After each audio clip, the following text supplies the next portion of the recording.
普京回应中国的斡旋，将西方放在火上烤，有底气，有善意，也有强硬。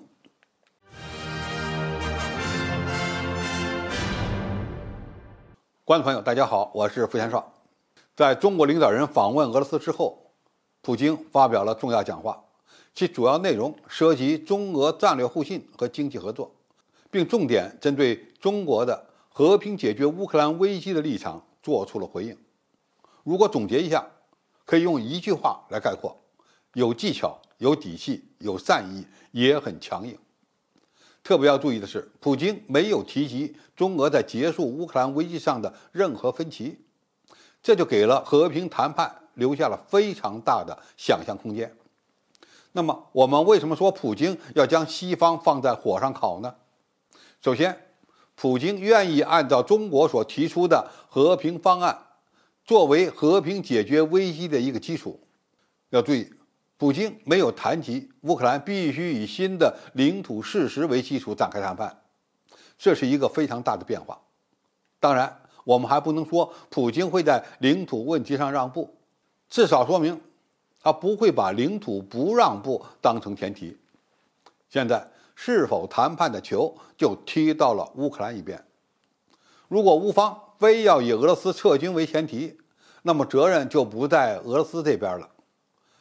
普京这次释放的善意已经足够，只要乌克兰方面看到了和平解决危机的希望，俄乌走上谈判桌就有可能成为现实，这将是中国外交的又一次成功。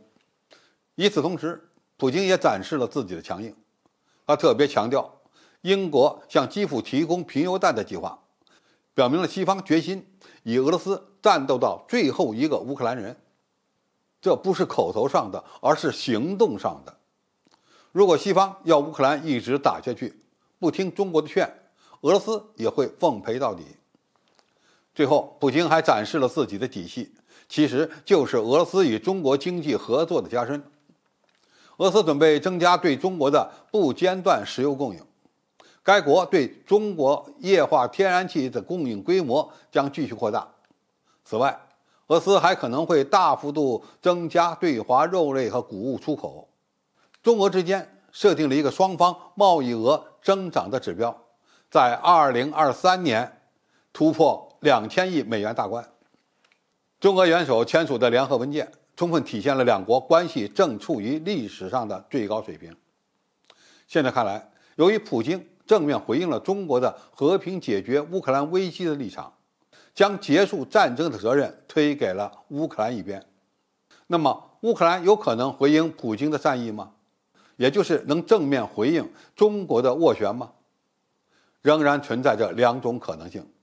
第一种可能是接受谈判，在几种情况下，乌克兰必须妥协。第一是乌克兰军队无法通过战争手段结束冲突，也就是俄罗斯军队顶住了乌军的反攻，泽连斯基看不到希望，就有可能接受和谈。第二是俄罗斯在谈判条款上做出了让步。第三是乌克兰的国民经济陷入崩溃边缘，人力资源也被大量消耗。第四是西方国家看不到战争结束的希望，逼迫乌克兰谈判。第五是西方的军事援助无法满足战争的需要，甚至被迫停止军援。那么第二种可能就是仍然不谈判。在这样的情况下，泽连斯基也可以做出两个选择：一是继续按照美国人的指示不谈判；二是要求俄罗斯先撤军再谈判。如果这么坚持下去，乌克兰就得给西方国家证明能够通过战争手段结束危机的希望，而这样的压力其实也不小。俄乌是否能够走上谈判桌，仍然存在着变数。但是中国通过自己的努力，让俄乌双方都看到了政治解决危机的希望。现在需要全世界扩大和平解决乌克兰危机的共识。相信经过中国的斡旋努力，俄乌双方距离走上谈判桌已经不远了。好，今天的评述就到这里，谢谢大家收看，我们下期再见。